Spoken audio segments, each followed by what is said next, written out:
Now, breaking news from WRAL. Coverage you can count on. Breaking news at noon. Students at a Wake County high school are getting an early start to the holiday weekend due to air conditioning issues. What parents need to know about dismissal procedures. And if you're starting the holiday weekend early, we do have that chance for some storms as you're making your travel plans. Today, Saturday, Sunday, and Monday. I'll walk you through the timeline for today's storms coming up. And today's expected to be the busiest travel day for this year's Labor Day travel period. A live look at RDU here, how you can decrease travel delays on the roads and at the airport. Plus, we are live at the scene of an apartment fire where at least one person had to be rescued from this apartment building. The search for the cause of that fire up next. We begin this noon with an early dismissal at Holly Springs High School. Problems with the air conditioner prompted the school to make that call. Sky 5 giving you a live look at the campus right now. The school will provide transportation for students who ride the bus, but the staff will remain on campus for students until parents can make arrangements. WRAL's Destiny Patterson is headed that way. She will bring us a live report as soon as she can. Thanks for joining us, everyone. Good afternoon. I'm Renee Chu. And I'm Jeff Hogan. Thanks for joining us. If you are traveling over the holiday weekend, you may want to plan some extra time. Storms are possible each day, in addition to all those folks being out there on the roads. Yeah, here's a live look at Carolina Beach, what will be a popular destination this holiday weekend. Amy Wilmoth is here now to show us the timeline for today's storms and who's under that risk for severe weather. Almost all of North Carolina under the level 1 risk for severe storms today. The biggest threat would be some damaging winds with any of the storms that do develop later on this afternoon or this evening. Right now, the radar is quiet across the area. So let's take a look at Futurecast, kind of map out the rest of the day hour by hour. We do expect storms to fire up this afternoon. I'll pause the clock here at 4 o'clock. We'll get started on WRAL at 4 o'clock with Kat Campbell. She'll be monitoring the radar, let you know if we have any storms that could impact your travel plans. Here 6 p.m. we'll have some scattered showers and storms. Football Friday, we'll be dodging some of those showers and storms, and there's a Duke home football game this evening as well. So some storms possible for that. It's not going to rain all night, but we do have that chance for scattered showers and storms. And really there's the chance for storms across central North Carolina all the way back to the mountains. If you're traveling to the coast today, that's where the rain chances are at their smallest. But we do have rain chances really every day for the holiday weekend. Our highest rain chances will come on Sunday and Monday, but still some storms around tomorrow as well. Look at the heat. It is another hot day. 92 is the current temperature in Raleigh. If you don't have air conditioning, if your air conditioner is out, this is tough. 102 is what it feels like right now in Raleigh. It feels like 102 in Clinton, feels like 100 in Goldsboro. So another day with high heat, not quite as hot as it was yesterday, but still very, very hot. This is a live look at RDU, a plane taking off there, a mix of sun and clouds. Quiet at the airport right now. Right now, the only delays we're seeing is out in San Francisco. So if you have travel plans to head that way, there are some delays there. For us, if you're traveling across North Carolina, the best chance for rain will be over western and central parts of the state. I'll have more on the travel forecast for the rest of the weekend coming up. Amy, thanks. A mother and father are charged with felony child abuse of an infant. The baby was just a few weeks old. WRAL's Noah Klein is here now. And Noah, court documents explain the charges those parents are facing. Renee, those documents show police arrested the pair at Wake Med Hospital. Just a heads up here, we want to give you a warning. Some of the details here are graphic, they're tough to hear. Ashley Martin and Deshane Ellison are both facing felony child abuse charges. Warrants say they assaulted their 4-week-old infant. Those documents say the baby had several broken bones, including 2 broken ribs. Both are currently in jail under $500,000 bonds. The two are set to appear in a Wake County courtroom later today. WRAL's Destiny Patterson will be there. She'll have the newest information later tonight on our evening news. Noah, thanks. Now to this scene overnight in Wake Forest. A shooting at an apartment complex injured a person. You're looking at video from the WRAL Breaking News Tracker. It was at the Forest Ridge Apartments on South Franklin Street. Police say the victim should be okay. So far, no arrests. Happening now in the WRAL Traffic Center. Of course, this is a busy travel day on the roadways. Let's take a live look at our live traffic sensors this morning. We're not picking up any delays on any of our major routes this noon hour. Let's check I-40 and Aviation Parkway. A lot of people are heading to the airport in this situation, but we've got traffic moving nicely in both directions at a steady clip. Here's another vantage point from I-40 and Jones Sausage Road. Many people getting an early start for the beaches this morning. A lot of people are heading to the New Hanover or Pender County beaches. You can see traffic flowing nicely in both directions on I-40 and Jones Sausage Road. And Labor Day travel marks the end of what has been a busy summer travel season. TSA predicts 17 million people will travel through airports across the country this weekend. RDU is expecting a record number of travelers as well. As you look live there, WRAL's Kelsey Coffey shows us how the airport is making sure those people are ready for long lines. It's estimated that about 200,000 people will be traveling through RDU between today and Monday. You can see here that there's a few people in the security line, but let's take you to some video from earlier this morning when the line was really long. RDU officials say the airport will break the all-time Labor Day travel numbers they hit last year. They're expecting a 13.5% increase from 2023. As always, airport officials are encouraging travelers to arrive early, 2 hours early for domestic flights and 3 hours early for international flights. We spoke with travelers who were stuck in the long TSA line earlier this morning. We had the experience a couple of years back where we came late, a little late and missed the flight. So now we're not trying to do that again. If you're picking up friends and family from the airport this weekend, RDU recommends that you wait for them in the cell phone lot. That lot is just a couple of minutes away from both terminals, and it's a great way to stay out of all of the traffic. Kelsey Coffey, WRAL News at RDU. People hitting the road for the holiday can expect to pay a little less to fill up their tank this year. New numbers from AAA this morning show the national average for regular gas, $3.35 a gallon. North Carolina's average is lower, $3.14 a gallon. The average in Raleigh is $3.20. Drivers will want to leave early today if possible. The best time to be on the road is before this newscast started, before noon, or you can wait till all our newscasts are done after 7 o'clock today. And the worst time to be on the road is between 2 and 6 this afternoon. Everyone inside this Sanford apartment building is safe this morning after fire broke out there just before 7 a.m. Sky 5 flew over the Makepeace Apartments where this happened. WRAL's Brett Neese is live there for us now. Brett, the fire department had issues getting water to that building. Yeah, they did, Renee, because there is a water main break that was around the corner here in the downtown area in Sanford. Because of that, they brought in tankers and extra sources of water as a backup. They were able to, I just found out from one of the fire chiefs out here, they were able to access a hydrant that is much further down the street. That's why they were able to get this fire out as quickly as they could. But in all, 25 different residents were in this building. They are all safe at this point. This is video, of course, from the WRAL Breaking News Tracker showing you what the scene looked like earlier. And the fire started on the second floor of this building. You can see all the smoke damage. There's actually several busted out windows where firefighters sprayed water to fight the fire. It's an apartment building for elderly and disabled people here in the downtown Sanford area. And I spoke with Kent Thomas, who lives here. He's in a wheelchair, and he says firefighters were able to help him get out safely. I didn't have time to grab anything. They were like, "You've got to go now." And I wanted to go back and get a couple of things. It was, clothing and car keys and wallet and phone. And I would have been, but I'm going to make it work. I'm going to get through it either way. So the apartment manager here says fire crews have trained in this building before, so they know the building very well. She says that's one of the reasons everyone was able to make it out safely. Back out here live, you can actually see some of the restoration crews that are now here on the scene. They're cleaning up the lobby, and investigators are on that second floor right now trying to determine what caused this fire. Live in Sanford, Brett Neese, WRAL News. And happening now in the WRAL Live Center, the sports world mourning the death of an NHL player and his brother.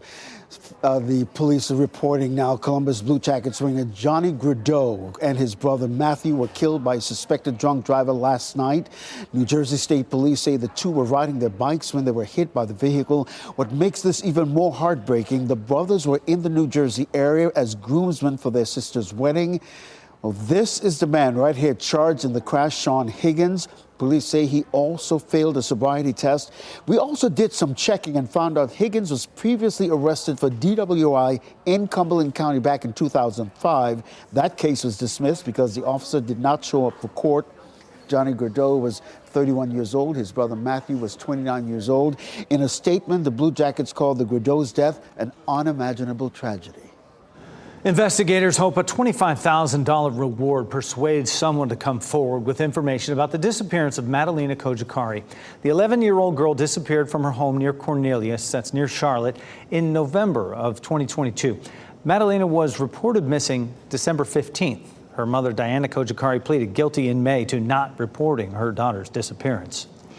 Just one day after her first sit-down interview since the nomination, Vice President Kamala Harris is gearing up for a new bus tour aimed at reproductive rights. The Fighting for Reproductive Freedom swing kicks off Tuesday in Palm Beach, Florida. The tour will also feature Anya Cook, a Coral Springs woman who spoke at the DNC about nearly losing her life as a result of Florida's ban. The tour will make at least 50 stops in key battleground states. Today, former President Donald Trump will visit the Moms for Liberty's annual convention in Washington. That's a group that sparked the culture battles over education. The group teamed up with Florida Governor Ron DeSantis to expand parental rights and embolden districts to remove more books from school libraries. This weekend's summit is sponsored by the Heritage Foundation. Moms for Liberty was among 100-plus organizations involved in Project 2025. The Triangle area is among one of the best places to live in the United States. That is according to data by U.S. News and World Report. This year's list looked at the country's cities with the best quality of life and how satisfied people are living there. Raleigh ranks number 5. Ann Arbor, Michigan came in at number 1, and also near the top, another North Carolina city coming in at number 10 was Asheville.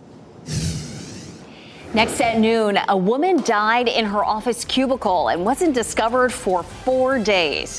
Where and, more importantly, how did this happen? Also, going organic, is it worth the cost? And a shopping hack to help you eat healthy without spending extra.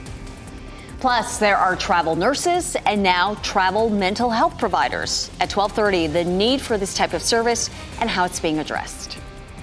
Keep watching WRAL News over the air Channel 34 and Spectrum Channel 1257.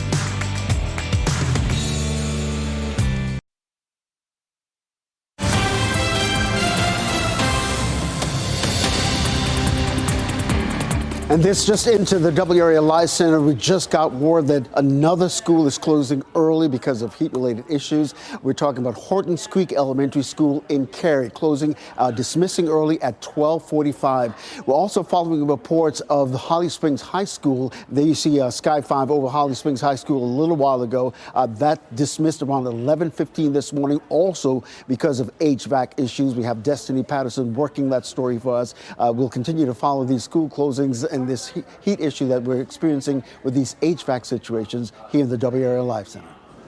Authorities at the Grand Canyon say a North Carolina man died during a multi-day solo hike this week. In a news release, Grand Canyon National Park says the 60-year-old's body was found Wednesday. He is the 6th person to die there in less than a month. The National Park Service and the local medical examiner are investigating. Employees at a Wells Fargo are stunned after a coworker was found dead in her cubicle 4 days after she clocked into work. Police in Tempe, Arizona say there are no signs of foul play and the cause of death will have to come from the medical examiner's office. Coworkers say they noticed a smell but chalked it up to faulty plumbing. There are people who work on the same floor there, but they are on hybrid schedules. The bank is providing counselors to support any employees affected. The body of Richard Simmons was covered with cuts and bruises at the time of his death. That's the finding of the newly released autopsy report. Simmons' cause of death was ruled accidental. The medical examiner says he suffered the injuries during a ground-level fall at his Hollywood Hills home. The date of the injury was listed as unknown. Cardiovascular disease was also listed.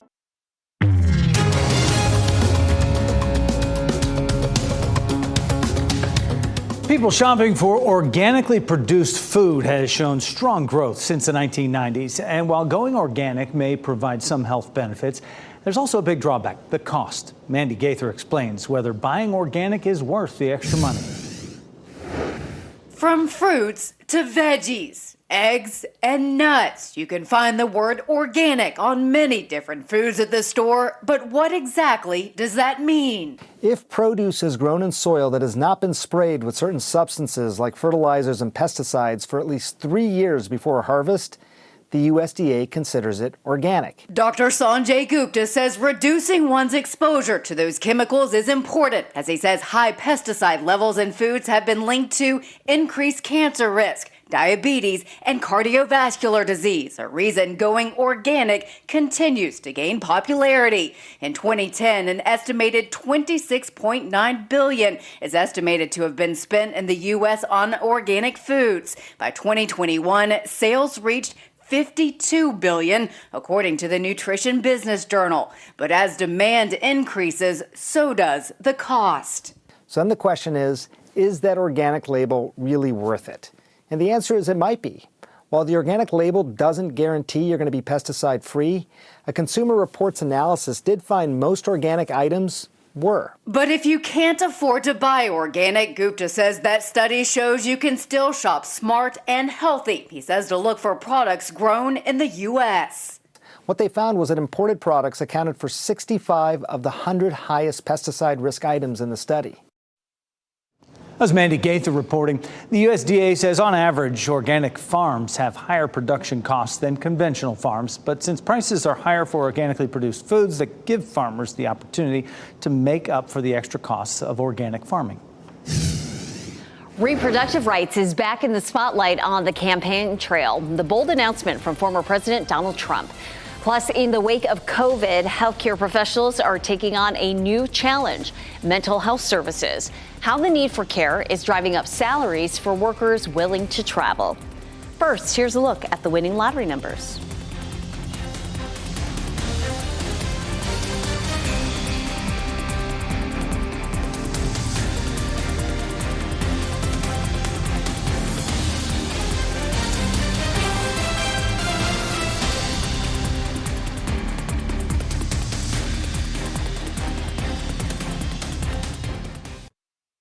Shot in 4K ultra high definition. Your number one source for local news. WRAL News. Coverage you can count on. The November election will decide the next president, but in some states it'll also decide for voters. They'll be weighing in on abortion access as well. Rebecca Castor explains why former President Donald Trump is walking a fine line with his base. If re-elected, former President Donald Trump wants to make in vitro fertilization, or IVF, free. Government is going to pay for it, or we're going to get or mandate your insurance company to pay for it. We want to produce babies in this country, right? That statement Thursday caught many by surprise because fertility treatments are notoriously expensive. But it shows reproductive rights are taking center stage once again this election cycle. It is a fight for freedom. Like the freedom of a woman to make decisions about her own body. In November, voters in at least 9 states will vote on abortion access, including in Florida, where Donald Trump will cast his ballot.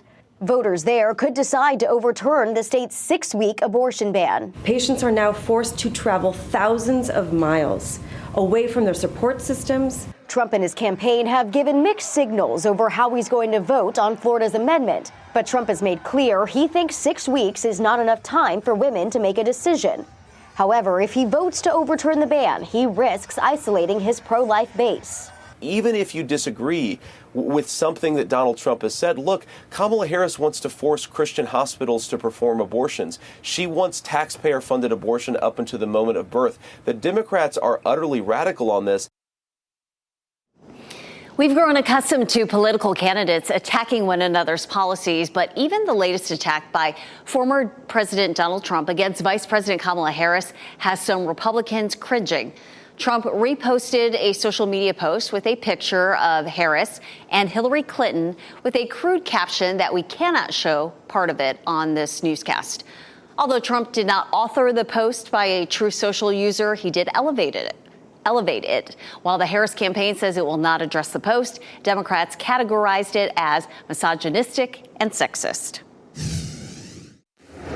Happening now in the WRAL Live Center, updating a story that we've been following all morning long. It's a crash that happened in northern Wake County. This is video of that scene courtesy of the WRAL breaking news tracker. We're talking about New Light Road. Just before we came on the air, the State Highway Patrol confirmed a person died after being hit by a car. New Light Road was closed in both directions while troopers investigated. That road, of course, since has reopened. No word yet on the victim's ID. We're also working to find out if the driver will face any charges. Look for new reporting on this story online and, of course, in our news starting at 4. Covering Wake County, 2 former sheriff's deputies will get compensation because a jury found former Sheriff Gerald Baker wrongfully fired them. The lawsuit stemmed from an incident that happened in 2017. The deputies filed a report claiming one of Baker's longtime friends made homophobic comments during a sensitivity training. This happened before Baker was sheriff. When he became sheriff, he fired the deputies who filed the report. Former Sheriff Donnie Harrison testified during the trial. It's sort of like a whistleblower that was trying to make sure that the sheriff's office maintained a good reputation, and they were telling the truth. Why would you penalize somebody for telling the truth? The jury recommended both deputies receive $500,000 in damages. The chief district court judge will have the final say on the payout.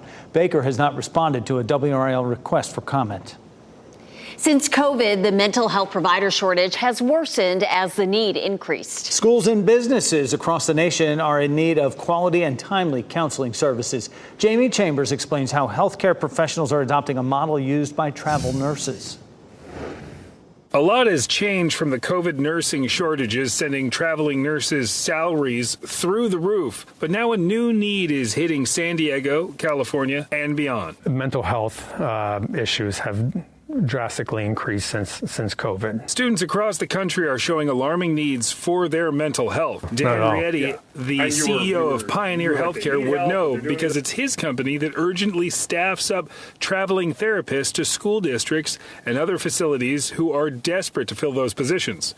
Rietti says he's seen some healthcare disciplines merge to cover the holes in the system. A lot of speech-language pathologists and occupational therapists are now also being trained to deal with mental health issues because there aren't enough psychologists for schools. And like the traveling nursing boom, now there is a traveling mental health care boom with professionals like speech pathologists, therapists, and occupational therapists seeing travel contracts reaching well into the $200,000 for salaries that would be half that at home. There are a lot of these positions right now. We have some school districts in California where we had one school district in particular had about 100 needs for speech-language pathologists. With many therapists retiring and few entering the workforce, Rietti says these are some of the jobs that will have serious income potential and staying power. There's a huge future for occupational therapists, speech-language pathologists, all the therapists.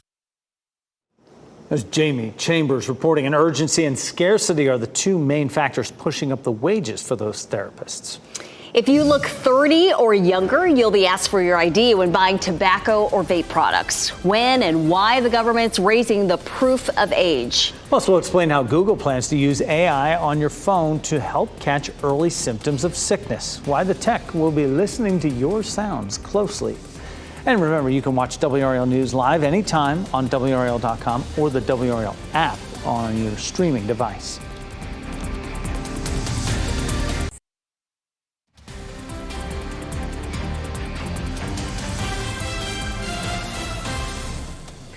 Welcome back. This is a live look at Franklinton, where it is steamy out there. No heat advisory today, but it will be plenty hot in the mid-90s, and it will feel like triple digits, and also a chance for severe storms later on today. You're watching WRAL News, available on YouTube TV and the WRAL app on your TV or streaming device. A new neighborhood-based rewards program is working to put more money back in your pocket simply by spending on your top priorities like rent and health care. Edmund Brown gives us a preview in today's Talking Tech. Inflation remains stubbornly high, and more Americans are pinching even more pennies. But a new high-tech solution is using an old form of rewarding you for trying to save a buck or two. Built is a company focusing on what they call neighborhood reward programs, making sure you're earning miles or bonus points for simply paying your rent or your mortgage. But now they're expanding to another wallet buster, Healthcare spending. Built is partnering with Walgreens, giving customers automatic discounts on products through their own flexible spending accounts or through government programs. The problem is that there isn't easy ways today for customers to take advantage of all the savings that they otherwise could have access to. It's easy to use. After downloading the Built app, just go shopping. The app automatically applies available savings with a single tap of your screen, and you don't need a new credit card. Built members can shop using any form of payment linked to their accounts. Most people don't realize it's not just prescriptions. I mean, everyday things like your cough drops, toothpaste, even sunscreen are eligible for these up to 40% savings, right? And the company also plans to expand into other areas, hoping to improve customers' experiences and save them more money. That's just a more convenient, it's an aspirational experience, and there's value behind it, right? A lot of stuff you have to buy anyway. That was Eben Brown reporting. The Commerce Department says about $4 billion is lost each year to customers who forget they have a flexible spending account or forget how to use it. For those of you looking forward to the new Buc-ee's in North Carolina, work has begun on that site over on I-40 in Mebane. Road closures went up last week as the first step. Back in January, the Mebane City Council unanimously approved bringing Buc-ee's to the city. No word yet on an opening date for what will be the first Buc-ee's in North Carolina. The FDA is implementing a new measure designed to reduce smoking addiction, a new requirement that must be met in order to buy tobacco products. Plus, my message is that everyone has something to contribute. Just because I got locked up and I got a sentence, and don't count me out. Don't think that I'm not valuable. We'll introduce you to two actors with a powerful and moving message coming from Hollywood. Google is working on AI technology that can hear signs of sickness. The company has trained its AI model with 300 million pieces of audio that include coughing, sneezing, and heavier breathing to predict early signs of diseases such as tuberculosis. It's teamed up with an Indian startup to put that tech in smartphones, where it could potentially help high-risk populations in areas with poor access to health care. The FDA hopes a higher proof of age to purchase tobacco and e-cigarette or vape products will help reduce the number of people who become addicted. Users under 30 will have to show photo ID age verification. The age verification limit is up from 27 years old. You must be at least 21 to buy. Retailers also can't sell cigarettes through vending machines in locations where individuals under 21 can enter. The higher age proof and access limits will go into effect September 30th. The new film Sing Sing is based on a real-life art rehabilitation program for inmates at a maximum security prison. NBC's Yamiche Alcindor sat down with two actors to discuss their new film. Anger is the easiest thing to play. Am I right, Brett? Too easy. The new movie Sing Sing takes viewers into the world of rehabilitation through the arts, highlighting a real program in the New York prison where incarcerated men take acting classes and perform plays. The film stars Coleman Domingo alongside formerly imprisoned participants of the program, like Clarence Macklin. You wanted this film to be tender, and it is so tender. Why did you want it to be like that? We don't see many images of black and brown men being tender with one another. And I knew that we can break that. So when they walk by one of us in the street, they, meaning the world, sees us, they can possibly smash some tropes and stereotypes that they may have in their mind and see us as fully human. In this film, it's more about us healing ourselves, healing one another, and being there for one another. I don't think that's ever been seen in a prison movie before. Sing Sing was filmed in 18 days at a decommissioned prison. What was it like to be in that space? The space itself feels like a trap. That's the only way I can explain it. I always needed to go outside and get some air. And I just thought, for these human beings to be in here 24 hours a day, it's just inhumane how it breaks you down psychologically. For Macklin, who spent 17 years in prison for robbery, the experience was haunting. I was directly underneath a cell that I had actually occupied, you know? I didn't know that. I felt like a ghost coming back in. The film was also a reminder of what the program gave to him. The gift of acting and storytelling gave me the opportunity to express emotions that was kind of bottled up for years. Who knows better? That was Yamiche Alcindor reporting. Coleman Domingo has appeared in a number of films that are about civil rights and human rights, including Selma and Rustin. He says he is surviving humanity through his work. We are all just trying to survive the heat. We'll have several days of it and then a long anticipated cool down. But before we get to that, got to get through a holiday weekend. Meteorologist Amy Wilmoth tracking the potential for storms. That's right. Each day this holiday weekend will have the potential for afternoon and evening storms. There's no real frontal boundary for the next couple of days, so these are just going to be scattered storms because we have this southerly flow, a lot of moisture in place. And then Monday, the storms are going to come from this cold front that swings through, and it's behind the front that we have some cooler temperatures. Highs will be back in the upper 70s by Wednesday. But it is hot today. Around town today, temperatures are climbing into the lower to middle 90s, 95 for the high in Raleigh, 93 in Durham, and 96 in Fayetteville. Already we've had heat index values up to about 104. So it's another very hot afternoon. If you're headed to some football games this evening, just plan for at least the potential for some storms. We have about a 40% chance for storms during the Friday night football games. But the rain will cool things down. We'll be in the 80s by 6 p.m., low 80s by 8 p.m. But I take the poncho just to be on the safe side. The pollen count, it is high in every category: weeds, trees, and grasses. So if you're sneezing, this is probably the reason. So the rain will hopefully wash some of that pollen out of here. We do have rain chances each day today and then again on Saturday. About a 30% chance for storms with highs in the low 90s, a 60% chance for storms Sunday, low 90s for highs, and then a 50% chance on Labor Day with a high temperature of 84. This is a live look at Carolina Beach. Look how pretty it is at the coast right now. Already lots of folks starting the holiday weekend off on the early side. It'll be pretty good at the beach as well. Just a few spotty storms over the weekend. A better chance for some storms along the beach on Monday.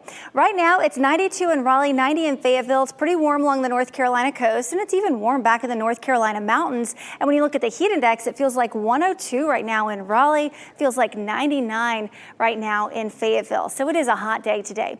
If you are headed to the beach, this is new. We do have a moderate rip current risk now from Nags Head down to Ocracoke. It's a low rip current risk for everyone else. We expect rip currents to stay low or moderate through the weekend. We do have another system that we're monitoring. It has a 40% chance of development over the next 7 days. And looking at the model data, most of the models take it over the Yucatan Peninsula and then back into the Gulf of Mexico. So we'll continue to monitor that, but no imminent threat to the United States, at least for now. The travel forecast for today, we'll have scattered storms really anywhere, especially central and western parts of the state.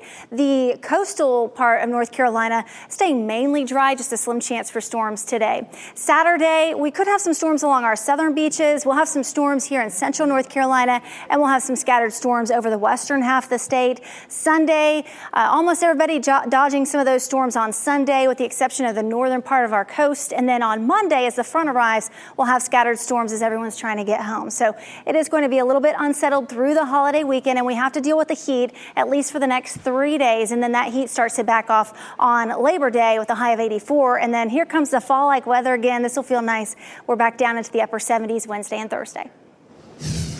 Amy, thanks.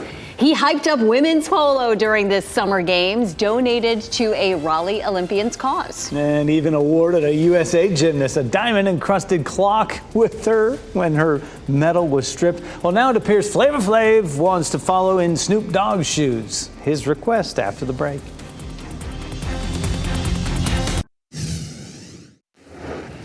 As we wrap things up, here's a look at a few of the headlines we're following today. And if you are traveling, this is Labor Day weekend, so you might want to just give yourself some extra time. Storms are possible each day. TSA predicts 17 million people will travel through airports across the country this weekend. RDU is expecting a record number of people traveling as well. 2 Wake County schools had to send students home early today because of issues with air conditioning. Hortons Creek Elementary sent students home within the last 15 minutes. Holly Springs High School sent students home at 11:15. These are the latest in several Wake County public schools that have had issues with their HVAC systems. We will let you know if any other schools decide to dismiss early today. Everyone inside this Sanford apartment building is safe this morning after a fire broke out just before 7 a.m. Sky 5 flew over the Makepeace apartments where this happened. That fire started on the second floor of the building. The apartment manager says fire crews have trained in that building before, so they knew the building very well. She says that's one of the reasons everyone was able to make it out safe. A working dog at San Francisco International Airport has been voted TSA's cutest canine for 2024. Meet Barney. He's worked as a TSA passenger screening canine at the airport with his handler, Michelle, since 2022. Barney is a 5-year-old German short-haired pointer trained to sniff out explosive materials. And after 2 rounds of voting nationwide on TSA's social media last week, Barney came out as the top dog. Flavor Flav said he had so much fun during the 2024 Paris Olympic Games that he wants to be part of the LA Games in 4 years. Flavor Flav has submitted an application to be a torchbearer. The 65-year-old hip-hop legend proved to be a hit with viewers and athletes during the Summer Olympics. Flav commented Snoop Dogg did a fantastic job and added if Snoop can do it, then he can do it as well. Because of him, we're all aware of women's water polo and cheer them on. Yeah. If you're looking for a low-maintenance pet, look no further. Meet Ord. This 11-month-old presumed male bearded dragon comes to us from the SPCA of Wake County. Ord is an easygoing dragon who likes to be held or hang out on your chest while you're sitting watching TV. He has beautiful coloring, as you can see, a curious disposition, and he can be a bit of a picky eater. Ord is a great pet for someone living in an apartment or for a family looking to teach kids about responsible pet ownership. For more information, visit spcawake.org. Never have to take them to the groomer.